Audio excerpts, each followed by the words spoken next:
Alerta de traición millonaria. ¿Qué harías tú? Dale a me gusta si crees que la venganza es un plato que se sirve frío. Suscríbete para no perderte el regreso de esta guerrera y comenta qué harías tú en su lugar. ¿Qué harías si, a 7 meses de embarazo, descubrieras que tu esposo multimillonario estaba teniendo un tórrido romance con tu mejor amiga? Ese descubrimiento, el cual destrozó la vida de Isabel del Valle, 48 años, fue solo el principio. Escondido tras la puñalada trapera de la infidelidad, se ocultaba un entramado de mentiras financieras, millones robados, hijos secretos y un plan frío y calculado para borrarla de su vida por completo. Pero lo que Héctor Ruiz, el magnate tecnológico de Madrid, no sabía era que estaba a punto de despertar a la mujer más fuerte y astuta que jamás había conocido. Isabel no iba a desaparecer, iba a arrasar su mundo. Acompáñame hasta el final, porque esta saga de drama real, giros impactantes y un regreso triunfal te hará cuestionar todo lo que crees saber sobre el amor, la lealtad y el poder de una mujer subestimada. Capítulo 1. La fotografía que detuvo el tiempo. Isabel del Valle levantó la mirada de la pulcra encimera de mármol de su cocina, donde preparaba su café descafeinado matutino. El simple acto era un desafío para su vientre de 7 meses, la prueba viviente del milagro que, después de 3 pérdidas devastadoras, finalmente se estaba gestando. Su hermana menor, Elena, estaba de pie en el umbral de su opulenta mansión en la zona de La Moraleja, Madrid. Eran las 7 de la mañana. Elena aún llevaba puesto su elegante abrigo, y su rostro estaba pálido, teñido por una mezcla de rabia y terror que Isabel no pudo descifrar. «Elena, cariño, ¿qué haces aquí tan temprano?», preguntó Isabel, su acento andaluz, suavizado por décadas de vida en la capital, se acentuó por la preocupación. Dejó su taza, mientras el telediario de la mañana sonaba suavemente en la televisión de la cocina. «¿Está todo bien?». Elena se deslizó hacia la cocina, el taconeo de sus zapatos de diseño resonando en el mármol italiano. «Escucha, Isa», comenzó, e Isabel supo de inmediato que algo catastrófico había ocurrido. Elena solo la llamaba Isa cuando la tensión la superaba, y la repetición del escucha era su señal de alarma. «Solo enséñamelo», dijo Isabel, deslizándose con sumo cuidado en uno de los taburetes de la barra. A sus 48 años, este embarazo era su milagro. Cada movimiento era calculado, protector del bebé que crecía dentro. Elena sacó su móvil, sus manos temblando ligeramente. «Mi amiga Clara estuvo anoche en el Hotel Ritz. Trabaja en eventos allí. Vio a Héctor». Isabel sintió un nudo en la garganta. Se suponía que su esposo de 20 años estaba en una cena de negocios en el centro de la ciudad, cerrando una fusión que expandiría su empresa tecnológica, Ruiz Digital, a nuevos mercados europeos. Héctor Ruiz, director ejecutivo y empresario multimillonario, había construido su imperio desde cero, e Isabel había estado a su lado en cada paso. «¿Y?», preguntó Isabel, aunque algo en la expresión de su hermana le rogaba que detuviera la conversación. Quería rebobinar hasta el momento anterior. Elena giró la pantalla del teléfono hacia ella. La primera foto mostraba a Héctor en una mesa íntima, inclinado hacia adelante, su mano cubriendo la de otra mujer. Isabel reconoció el reloj Rolex que le regaló por su 15º aniversario. La segunda foto era peor, Héctor besando apasionadamente a la mujer en el lobby del hotel. La tercera hizo que el mundo de Isabel se tambaleara y girara. La mujer era Mónica, su mejor amiga durante 15 años, su madrina de boda, la mujer que la había consolado en cada aborto, la que organizaba su baby shower, para el próximo mes. Isabel sintió una patada del bebé, pero se dio cuenta de que era su propio corazón cayendo. Una sensación física de ruptura dentro de su pecho. «Hay más», dijo Elena en voz baja, deslizando varias imágenes más.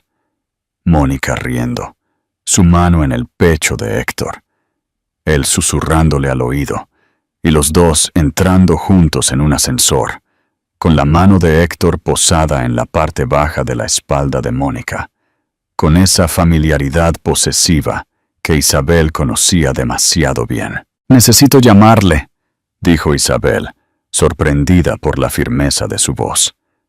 Marcó el número de la oficina de Héctor. «Buenos días, Ruiz Digital. ¿En qué puedo ayudarle?», contestó su asistente. «Helen, soy Isabel. Necesito hablar con Héctor inmediatamente».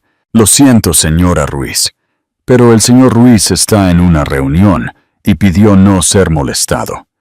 ¿Puedo tomar un recado?». Isabel colgó sin responder. Intentó el móvil de él. Fue directamente al buzón de voz. Marcó el número de Mónica. Sonó y sonó antes de pasar también al buzón. «Mónica, soy Isabel. Llámame inmediatamente». Elena se acercó, posando una mano en el hombro de Isabel. «Escucha, Isa, necesitamos pensar esto con cuidado. Tienes 7 meses de embarazo. El estrés...» Isabel se puso de pie bruscamente. Luego se agarró a la encimera al sentir una oleada de náuseas. Elena la ayudó a llegar al tocador justo a tiempo. Cuando Isabel salió, pálida y temblorosa, su hermana le había preparado un vaso de agua y unas galletas. 20 años, dijo Isabel, con la voz hueca. 20 años. ¿Y me hace esto ahora? Justo cuando llevo a su hijo, al niño que tanto luchamos por tener. Los hombres como Héctor, empezó Elena, pero se detuvo. No voy a poner excusas. Es un pedazo de basura narcisista que nunca te mereció. El móvil de Isabel vibró. Un mensaje de texto de Héctor. Reuniones toda la mañana. Llamaré más tarde. Te quiero, repitió Isabel, mirando las palabras. Me está mintiendo a la cara mientras se acuesta con mi mejor amiga. Pregunta interactiva 1. Si fueras Isabel y estuvieras en ese momento, ¿llamarías inmediatamente a Mónica o a Héctor? ¿Por qué? Capítulo 2. Descubriendo la estrategia del depredador. Isabel se trasladó al salón, hundiéndose en el sofá que ella y Mónica habían elegido juntas el año pasado. La ironía no se le escapó. Mónica se había sentado en ese mismo lugar la semana pasada, discutiendo nombres de bebé y colores para la habitación. ¿Cuánto crees que lleva pasando esto?, preguntó Isabel. Elena se sentó a su lado. Clara me dijo que empezó a notarlos en el hotel hace unos 3 meses, justo después de que anuncié el embarazo, terminó Isabel. El cronograma se aclaró con una claridad nauseabunda. Los viajes de negocios de Héctor se incrementaron. La repentina indisponibilidad de Mónica para sus comidas semanales. El teléfono de Isabel sonó. El nombre de Héctor apareció en la pantalla. «Contéstale», susurró Elena. «Pero ponlo en altavoz. Grábalo». Isabel activó la aplicación de grabación, que Elena descargó rápidamente, y luego contestó. «Hola, Héctor». «Isabel, llamaste a la oficina. Está todo bien. Es el bebé». Su voz era suave, preocupada, la imagen perfecta de un marido devoto. «Todo bien», mintió Isabel. «Solo quería saber cómo te fue la cena de anoche». «Ah, la cena de la fusión». «Fantástica. Cerramos el trato. Debería poder reducir los viajes ahora. Pasar más tiempo preparando la llegada de nuestro pequeño». Isabel miró a Elena. «Qué maravilloso. ¿A dónde fuisteis al final?» «A Morton's en el centro. Ya sabes cómo les encantan los chuletones a esos inversores japoneses». «Claro. ¿A qué hora llegaste a casa? No te oí entrar». Hubo una pausa. «Tarde. Quizás la 1. No quise despertarte. Necesitas descansar». «Qué considerado», dijo Isabel, con la voz firme a pesar de la furia que crecía en su pecho. Héctor, necesito preguntarte algo y necesito que seas honesto. ¿Estás teniendo una aventura con Mónica? El silencio se alargó por varios segundos.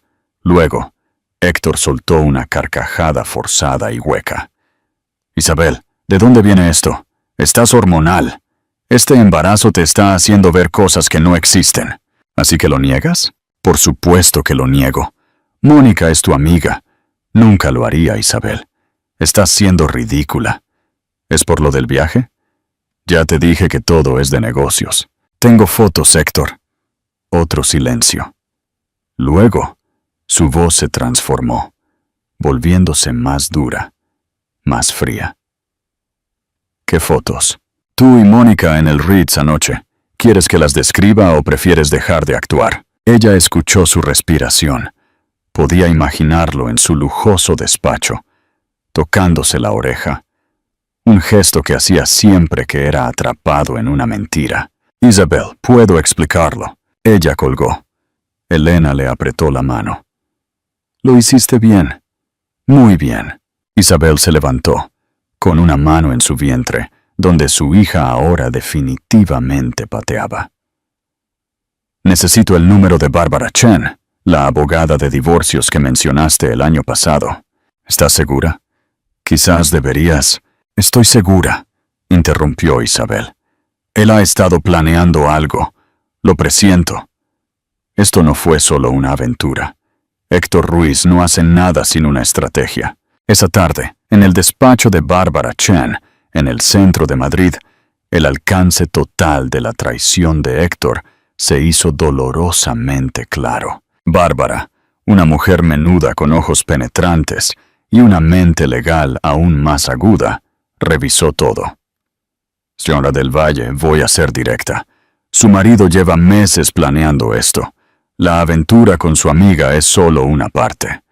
Ha ocultado aproximadamente 50 millones de euros en activos. ¿50 millones? Isabel jadeó. ¿Pero su empresa vale mucho más? Sí. Pero ha estado moviendo dinero a través de empresas fantasma. Probablemente con la ayuda de Mónica, ya que ella trabaja en finanzas. Esto es un sofisticado fraude financiero, no solo una infidelidad conyugal. Prepárese, porque su marido va a intentar pintarla como inestable o demasiado hormonal para el tribunal. Es un patrón clásico del narcisista. CTA 2. ¿Crees que Isabel debería usar las grabaciones de Héctor en el juicio? Danos tu opinión en los comentarios. Black Pawn, capítulo 3. El movimiento de jaque mate de Isabel y Elena pasaron los días siguientes reuniendo pruebas. Isabel descubrió que las contraseñas de sus cuentas de inversión habían sido cambiadas. Sus ahorros conjuntos habían sido vaciados lentamente, dejando lo justo para no levantar sospechas. Héctor se había preparado sistemáticamente para el divorcio mientras ella se preparaba para su bebé. En la caja fuerte de la casa, Isabel encontró lo que buscaba y lo que más temía: documentos de constitución de una nueva empresa en las Islas Caimán, con fecha de 2 semanas atrás. Documentos de transferencia que movían 3 millones de euros a cuentas offshore. Y en el fondo, un borrador de acuerdo de separación con la fecha de la víspera. Iba a notificarme con los papeles, dijo Isabel, mostrando la evidencia a Elena. La aventura no importa. Él ya estaba planeando irse.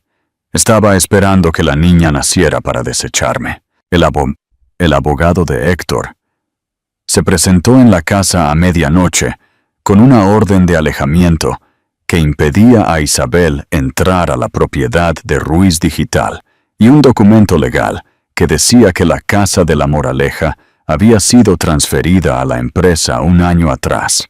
«Eso es imposible», dijo Isabel. «Mi nombre está en la escritura». «Como verá en la documentación», dijo el abogado, imperturbable. «La casa fue transferida a la empresa el año pasado. Usted firmó los papeles». Isabel recordó.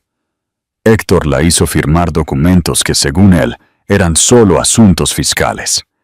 20 años de matrimonio, y ella confió en él. El abogado continuó. Mi cliente también solicita la custodia compartida del nasciturus, con la estipulación de que las decisiones médicas importantes requieran el consentimiento de ambos padres. ¿Custodia compartida? Isabel casi se ríe. ¿Del niño por el que no ha mostrado ningún interés? El hombre le entregó otro documento, una orden de restricción que prohibía a Isabel contactar a cualquier empleado de Ruiz Digital. Mónica era la nueva directora financiera, CFO, un ascenso meteórico que la protegía de cualquier acoso legal de Isabel. Pero este ataque solo fortaleció la determinación de Isabel. Bárbara Chan le explicó la estrategia. El hecho de que Mónica sea CFO y amante y que haya movido dinero no es solo adulterio, es fraude corporativo. Es nuestro punto de apalancamiento. La investigación del contador forense, Marcos Ledesma, reveló que Héctor había estado casado antes, hace 15 años, con una mujer llamada Elena Márquez. Él le dijo a Isabel que había muerto en un accidente de coche. Está viva, le informó Marcos. Vive en Barcelona y tiene un acuerdo de confidencialidad de 2 millones de euros. Isabel viajó discretamente para encontrarse con Elena Márquez, quien compartió una historia escalofriantemente familiar.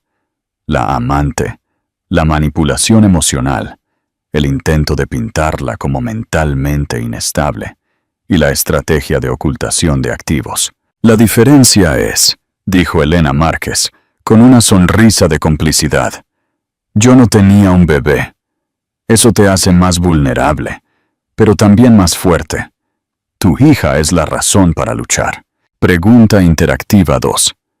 ¿Crees que la historia de la primera esposa será suficiente para demostrar el patrón de abuso de Héctor en el juicio? Capítulo 4. El nacimiento del triunfo. 2 semanas después, Isabel regresó a casa para encontrar a Héctor con un camión de mudanzas. La orden judicial no te da derecho a llevarte mis cosas, dijo Isabel con calma. Elena grababa todo en su teléfono. Solo me llevo lo mío, dijo Héctor, dirigiendo a los mozos a empacar su despacho. ¿Y lo nuestro? 20 años de matrimonio. ¿Eso no cuenta? Héctor se volvió hacia ella, y su máscara finalmente cayó. ¿Quieres saber la verdad, Isabel? Te pusiste vieja. Te pusiste aburrida. Te pusiste gorda por el embarazo. Mónica me hace sentir vivo. Mónica te hace sentir joven, replicó Isabel. Pero tú tienes 52 años, Héctor. No eres joven. Solo eres lo suficientemente rico para que las mujeres jóvenes finjan que lo eres. Su rostro se puso púrpura. «Llama a la SEC», gritó Isabel con firmeza. Estoy segura de que estarían muy interesados en esas cuentas de Caimán que Mónica te ayudó a abrir. Héctor palideció. ¿No te atreverías? Tú te destruiste a ti mismo en el momento en que elegiste a tu amante, en lugar de a tu familia, dijo Isabel. Yo solo lo estoy documentando. Héctor se fue furioso, pero el estrés era implacable. El ginecólogo de Isabel, el doctor Ricardo, le advirtió que su presión arterial estaba peligrosamente alta. Este bebé necesita que usted esté sana. Todo lo demás puede esperar. Aún así, Isabel no pudo descansar. Una noche, escuchó la voz de Héctor a través del monitor de bebé, que inadvertidamente todavía estaba conectado a su despacho. Tan pronto como el divorcio sea definitivo, intentaremos tener nuestro propio bebé, le decía a Mónica. Isabel siempre fue demasiado tensa. El aumento de peso por el embarazo me disgustó. Ella se descuidó por completo. Isabel grabó cada palabra cruel. Ya no estaba llorando. Estaba enfurecida. A la mañana siguiente, las aguas de Isabel se rompieron. 5 semanas antes de tiempo, el doctor Ricardo tomó la decisión. Una cesárea de emergencia debido a la alta presión arterial de Isabel. Mientras la llevaban al quirófano, Isabel preguntó, ¿llamaron a Héctor? Hemos llamado 6 veces, Isa, dijo Elena, con lágrimas en los ojos. No contesta. Esperanza del Valle nació pesando solo 1,9 kilos. Una pequeña luchadora que llegó al mundo gritando. El primer grito de su hija fue el único consuelo para Isabel. Héctor finalmente apareció 12 horas después, con Mónica en la sala de espera. La audacia de traer a su amante al nacimiento de su hija fue asombrosa. «Quiero ver a mi hija», exigió. El don Cardo, ya informado por Bárbara, se mantuvo firme. Decisiones médicas solo. Su esposa es la única autorizada para tomar decisiones sobre el cuidado de la bebé. Cuando su esposa estaba con la vida en peligro, ¿dónde estaba usted? La seguridad los escoltó fuera. Capítulo 5. La victoria auténtica. Mientras Esperanza luchaba por fortalecerse en la UCIN, Bárbara ejecutó la estrategia de Isabel. La grabación del monitor de bebé, la evidencia de fraude de Mónica, quien ahora se sabía que tenía deudas de juego con gente peligrosa, y el patrón de comportamiento de Héctor, todo construyó un caso innegable. La SEC abrió una investigación federal contra Ruiz Digital. El imperio de Héctor se estaba desmoronando y él estaba desesperado. Ha ofrecido 10 millones de euros para llegar a un acuerdo, le dijo Bárbara a Isabel. Custodia total para ti, sin derechos de visita, ruptura limpia. Pero Isabel ya no se movía por el dinero. ¿Qué pasa con los cargos criminales? Procederán de todos modos. Mónica ya ha cambiado de bando. Está testificando contra él por inmunidad. El ático de la traición se derrumbó sobre Héctor. Mónica, la mujer que destruyó el matrimonio de Isabel, ahora destruía a Héctor para salvarse. 2 semanas después, Isabel recibió una llamada del FBI. Héctor había sido arrestado por cargos federales de fraude. La audiencia de divorcio fue la estocada final. Isabel testificó con precisión y poder. Presentó los 20 años de matrimonio, la lucha por la fertilidad y la traición que siguió. No solo me traicionó a mí, dijo Isabel, mirando al juez. Traicionó a su hija nonata, eligiendo a su amante antes de que ella naciera. El juez dictó sentencia rápidamente. Custodia total de Esperanza para Isabel, con visitas supervisadas para Héctor solo después de completar clases de paternidad y terapia. El acuerdo financiero fue de 40 millones de euros, más de la mitad de los activos reconocidos de Héctor. Fuera del juzgado, Isabel, con Esperanza en brazos, se enfrentó a los periodistas. Señor del Valle, ¿cómo se siente al ganar? Esto no se trata de ganar. Se trata de proteger a mi hija y reconstruir nuestras vidas. La independencia financiera después de la traición no se trata solo de dinero. Se trata de recuperar tu valor. ¿Algún consejo para otras mujeres en su situación? Sí, dijo Isabel con firmeza. No estás loca. No estás hormonal, no eres demasiado exigente. Si tu pareja te traiciona en tu momento más vulnerable, eso habla de su carácter, no del tuyo. Las mujeres que apoyan a otras mujeres salvaron mi vida. Encuentra tu tribu.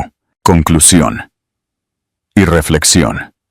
El legado de Esperanza.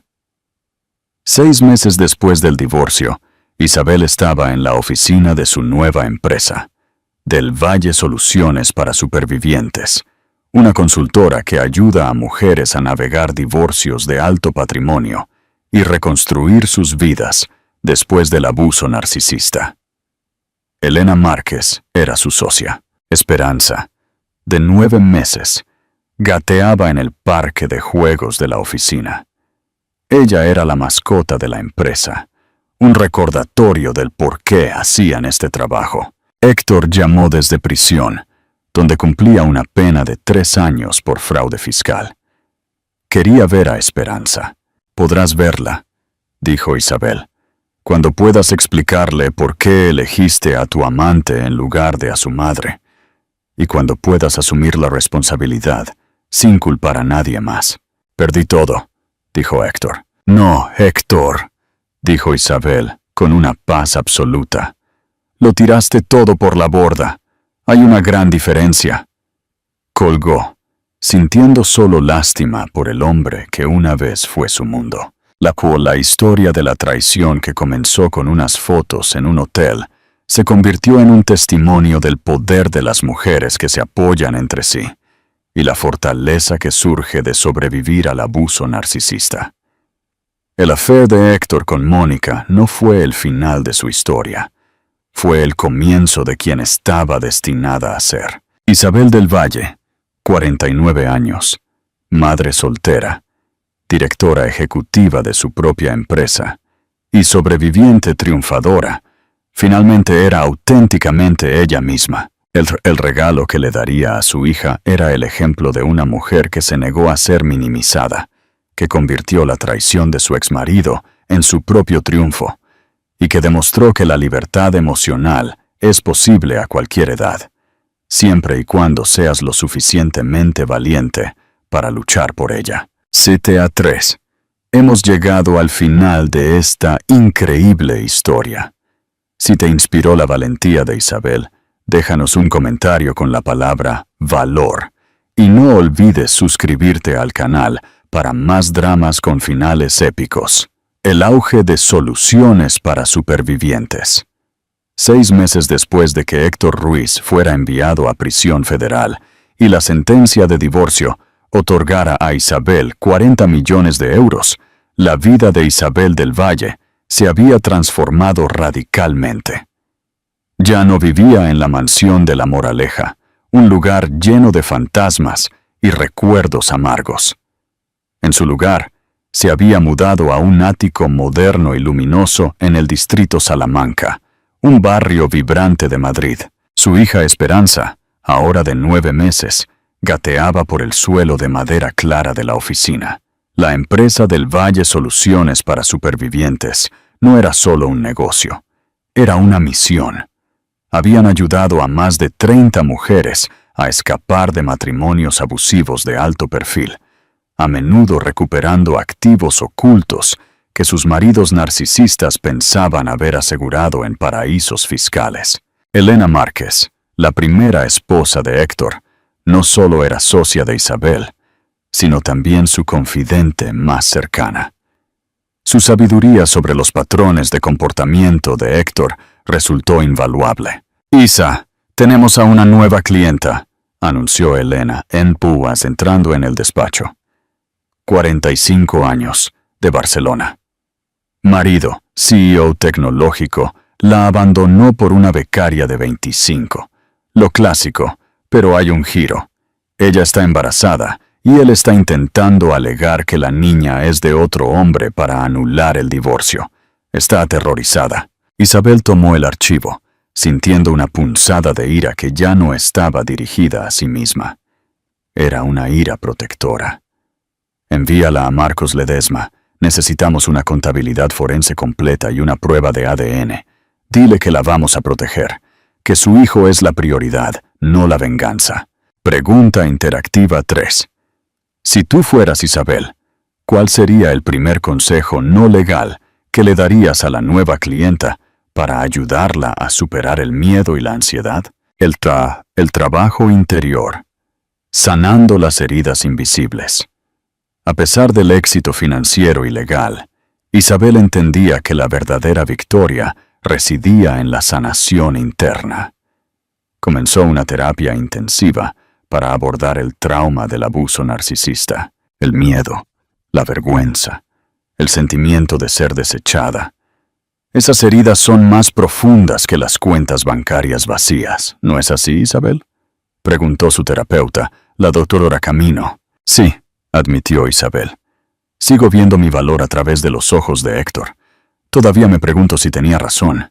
¿Me volví aburrida? ¿Me descuidé? Héctor te convirtió en la mujer que él necesitaba para su imagen, explicó la doctora Camino. Te aisló de tu trabajo, criticó a tu familia. Eso es abuso emocional. Cuando tu cuerpo cambió para crear su hijo, te volviste inconveniente. Tu valor nunca dependió de su aprobación.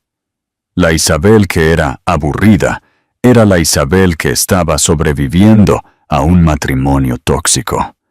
La Isabel que ha construido esto es la Isabel que está viviendo. Este reconocimiento la liberó. Empezó a recuperar sus viejos pasatiempos, la pintura, la lectura de poesía. Se unió a un grupo de ejercicio para madres primerizas, donde conoció a mujeres que la veían como Isabel, la madre y la amiga, no como la ex esposa del CEO. La sombra persistente de la traición. Héctor no estaba dispuesto a desaparecer por completo.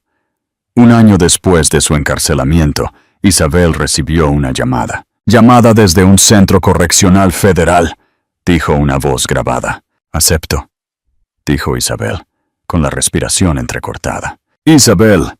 La voz de Héctor era áspera, despojada de su antiguo barniz corporativo. «¿Cómo está mi hija?» «Esperanza está bien, está creciendo fuerte», contestó Isabel con calma. «Quiero verla por su primer cumpleaños. Tengo derecho a visitas supervisadas, lo sabes». «Puedes verla», dijo Isabel, su voz dura como el acero. «Cuando puedas explicarle por qué elegiste a tu amante en lugar de a su madre. Cuando puedas asumir la responsabilidad sin culpar a nadie más». «Perdí todo», repitió Héctor. «Me traicionaste, Isabel». «No, Héctor. Tú lo tiraste todo por la borda. Hay una diferencia». Colgó, sintiendo la misma lástima que sentiría por un insecto pisoteado. Un par de días después, Isabel recibió un paquete sin remitente. Dentro había una carta escrita a mano. Era de Mónica. 6 páginas de disculpas, explicaciones incoherentes y súplicas de perdón, alegando que el miedo a sus deudas de juego la había hecho cómplice. Isabel leyó la carta una sola vez. No sintió ira ni pena, solo una tranquila indiferencia. Dobló la carta y la guardó en un archivo titulado «Pruebas de la naturaleza humana». «¿La perdonarás?», preguntó Elena Márquez, quien estaba de visita. Isabel suspiró, mirando a su hija que jugaba en el suelo. «El perdón es para mí, Elena. Es liberarme de la carga. Pero la confianza, eso es algo que no se recupera. Mónica traicionó a mi bebé por dinero y poder. Hay traiciones que simplemente no merecen ser reescritas. Mi energía está en el futuro, no en las ruinas que ellos dejaron». CTA 4. En el proceso de curación, ¿crees que es más importante perdonar al traidor o perdonarse a sí misma por haber confiado? Comenta tu punto de vista. Capítulo 7. El primer cumpleaños y el nuevo amanecer. El primer cumpleaños de Esperanza fue mágico. No se celebró en la antigua mansión fría, sino en el jardín de Elena Márquez, con 40 mujeres y niños que se habían convertido en la nueva familia de Isabel. El club de supervivientes Morrison. Esperanza, con un vestido hecho a mano por la madre de Isabel, dio sus primeros pasos ese día, tambaleándose de los brazos de Isabel a los de Elena, y luego a los de su abuela, con todos vitoreando. «¡Está caminando, Isa! ¡Escucha, tu bebé está caminando!», gritó Elena. Isabel levantó a su hija, haciéndola girar suavemente. «Esa es mi niña valiente. Vas a caminar por este mundo con la cabeza bien alta». Elena Márquez levantó su copa, sus ojos brillando. Por Esperanza, que nos reunió a todas. Por Isabel, que nos mostró una fortaleza que no sabíamos que existía. Y por las segundas oportunidades, que a veces vienen disfrazadas de finales. Salud. Esa noche, mientras Isabel acunaba a Esperanza, su hija pronunció su primera palabra clara. No fue papá, como quizás Héctor había esperado. Fue mamá. Isabel sintió que las lágrimas llenaban sus ojos. Así es, niña. Mamá está aquí. Mamá siempre estará aquí. Mientras Esperanza se dormía, Isabel reflexionó. Las fotos de la traición que habían destruido su matrimonio habían, de hecho, salvado su vida. La habían liberado de un hombre incapaz de amar, Habían llevado a la independencia financiera, a amistades auténticas y a un propósito que nunca había imaginado. El affair de Héctor no fue el fin de su historia. Fue el catalizador de quien estaba destinada a ser. Una mujer que transformó la catástrofe en triunfo, que construyó un negocio millonario de las cenizas de la traición y que le enseñaría a su hija que la fuerza no consiste en no caer, sino en cómo te levantas. Isabel sonrió, pensando en todas las mujeres a las que ayudaría mañana. Cada una de ellas creía que su historia estaba terminando, cuando en realidad, como la suya, solo estaba comenzando. El regalo más grande que le dio a su hija no fueron los millones. Fue el ejemplo de una mujer que se negó a ser minimizada, la expansión del imperio y el viento fresco, la reputación de Del Valle. Soluciones para supervivientes trascendió Madrid y se extendió por toda España y Latinoamérica. Isabel, junto a Elena Márquez y Marcos Ledesma, el experto forense, se convirtieron en las cazadoras de narcisistas en el ámbito legal. La base de su éxito no era solo la astucia legal, sino la profunda empatía de Isabel. Ella entendía el dolor. Un año y medio después de su divorcio, Isabel asistió a una conferencia de finanzas en Barcelona para dar una charla sobre ética corporativa.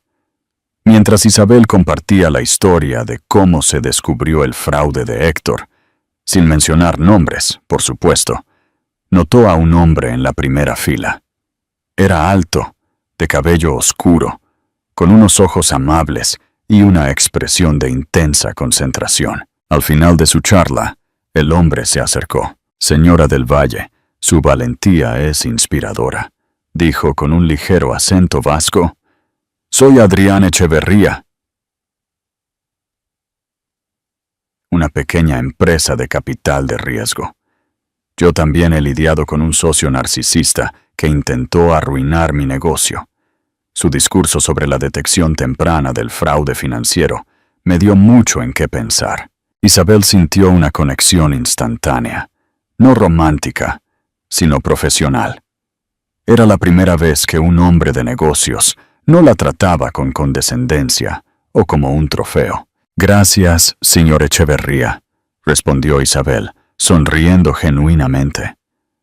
Desafortunadamente, el patrón de abuso financiero es universal. Siempre subestiman la capacidad de la víctima para contraatacar. Ese encuentro marcó el inicio de una colaboración estratégica. Adrián, impresionado por la ética y la tenacidad de Isabel, ofreció invertir en un nuevo brazo de su empresa, Del Valle Tech Solutions, una firma de ciberseguridad especializada en proteger los activos digitales de mujeres en proceso de divorcio. La jugada maestra de los 70 balcones. Mientras el nuevo negocio florecía, Marcos Ledesma, el contable forense, descubrió una nueva y masiva red de activos. Héctor, desesperado por ocultar fondos antes de que el gobierno federal le quitara todo, había transferido $70 millones a una cuenta en Suiza bajo el nombre de una fundación benéfica falsa. «El problema, Isabel», explicó Marcos, «es que la fundación tiene un administrador de confianza en Ginebra. Demostrar que Héctor es el beneficiario final va a ser una batalla legal internacional monumental». Bárbara Chen sonrió con esa mirada suya de abogada de alto riesgo. «No vamos a pelear en Ginebra, Isabel. Vamos a pelear en la prisión federal donde está Héctor». La estrategia era simple: ofrecer a Héctor un trato que no pudiera rechazar. Isabel, con Bárbara y Marcos, visitó a Héctor en prisión. El hombre que la había traicionado y subestimado estaba visiblemente envejecido. Su traje de prisión despojaba de su poder. «¿Qué quieren?», gruñó Héctor, sus ojos llenos de resentimiento. «Queremos los 70 millones», dijo Isabel, manteniendo la calma. «Sabemos lo de la fundación en Ginebra. En 2 meses, el gobierno federal lo sabrá. En lugar de que el gobierno se quede con todo, te ofrecemos un trato. ¿Un trato?, se burló Héctor. Liberaremos a Mónica de cualquier responsabilidad adicional en el fraude corporativo. Mónica es una mujer peligrosa y vengativa, Héctor. Te delató a ti. Si el gobierno la presiona, ella revelará todos tus secretos restantes, incluso los más sucios. Además, te dejaremos 1 millón de euros en una cuenta accesible para cuando salgas. El silencio se cernió sobre la sala de visitas. Héctor, el narcisista, solo podía pensar en el control. Si el gobierno tomaba los 70 millones, no le quedaría nada, solo la humillación. Pero si aceptaba el trato, podría controlar el destino de Mónica, un vestigio de poder, y crucialmente, garantizaría que su salida de prisión no sería en la más absoluta miseria. Héctor cedió. Firmó los documentos de transferencia, renunciando a la cuenta de Ginebra a favor del patrimonio conyugal. La suma total recuperada por Isabel ascendió a más de 110 millones. CTA Fink. Increíble. ¿Crees que Isabel fue demasiado blanda al dejarle 1 millón de euros a Héctor? ¿O fue un movimiento estratégico perfecto? Opina en los comentarios. Capítulo 9. El valor de la vulnerabilidad. 2 años después de la traición, Isabel, ahora de 50 años, se encontraba en una posición de poder y autonomía que nunca había imaginado. Su hija, Esperanza, era una niña feliz y vivaz, y su negocio era un faro de esperanza. La relación con Adrián Echeverría había florecido. Comenzó como una amistad profesional, basada en el respeto mutuo y la superación de traumas empresariales. Adrián no era un millonario egocéntrico. Era un hombre dedicado a construir un negocio ético y sostenible. Una noche, cenando en un pequeño restaurante discreto en el barrio de Las Letras, Adrián se atrevió a dar el siguiente paso. Isabel, comenzó, mirando a sus ojos, te he admirado desde el primer día. Tu fuerza, tu inteligencia. Pero lo que más me impresiona es tu vulnerabilidad. Has permitido que te vea en tu momento más difícil y has seguido adelante. Eso es verdadero coraje. Isabel sintió que su corazón latía más rápido. Tenía miedo. El miedo al abandono, a la repetición del ciclo. Adrián, te agradezco, pero tengo que ser honesta. Me cuesta mucho volver a confiar. Después de Héctor, siento que siempre estoy buscando la mentira, el pero oculto. Adrián tomó su mano. No te estoy pidiendo que me entregues tu corazón, Isabel. Te estoy pidiendo permiso para quedarme a tu lado y demostrarte, a través del tiempo y las acciones, que no todos los hombres son Héctor. Te mereces un amor que sea tu refugio, no tu campo de batalla. Esa noche, Isabel aceptó su primera cita oficial en más de 2 décadas. La transformación de Isabel fue completa. De la esposa subestimada, controlada emocional y financieramente, se convirtió en una empresaria de éxito, una madre amorosa y, lo más importante, una mujer que se permitió ser feliz de nuevo. Ella no buscaba un nuevo marido millonario. Ella era la millonaria, y el valor que Adrián le ofrecía era el respeto, la lealtad y la tranquilidad. El triunfo de Isabel no fue la riqueza recuperada, sino la capacidad de volver a amar y confiar, sabiendo que su valor ya no estaba ligado al título de esposa de, sino a su propia identidad. Epílogo. El legado. A los 55 años, Isabel del Valle era la CEO de un grupo de empresas valorado en cientos de millones. Adrián Echeverría era su socio, su pareja y el tío favorito de Esperanza. Un día, Esperanza, ahora una adolescente curiosa, encontró la vieja caja de documentos que Isabel había guardado. Vio las fotos de la traición ¿Mamá? Preguntó. Este hombre, papá. ¿Por qué te hizo esto? Isabel se sentó junto a su hija, la abrazó y le contó toda la historia. No con rabia, sino con la sabiduría de la experiencia. Hija mía, comenzó Isabel. Tu padre biológico era un hombre que confundía el valor propio con la riqueza. Creía que podía comprarlo y poseerlo todo, incluido mi amor y tu vida. Quiso destruirnos, pero las fotos, que debían ser nuestra ruina, fueron nuestro regalo más grande. ¿Un regalo? Sí, porque nos dieron el valor, la fuerza y la razón para construir una vida donde el amor es incondicional, la amistad es leal y el dinero es una herramienta, no una meta. Tu valor, Esperanza, nunca dependerá del amor de un hombre o de la cantidad de dinero que tengas. Tu valor reside en quién eres y cómo tratas a los demás. Isabel sonrió. Su hija la miraba con admiración. Ese era el verdadero legado, el triunfo que valía más que todos los millones. ¿Te gustaría que desarrolle alguna escena o evento específico en la vida de Isabel o de su hija, Esperanza, en los próximos años, o esta es una conclusión satisfactoria de la saga?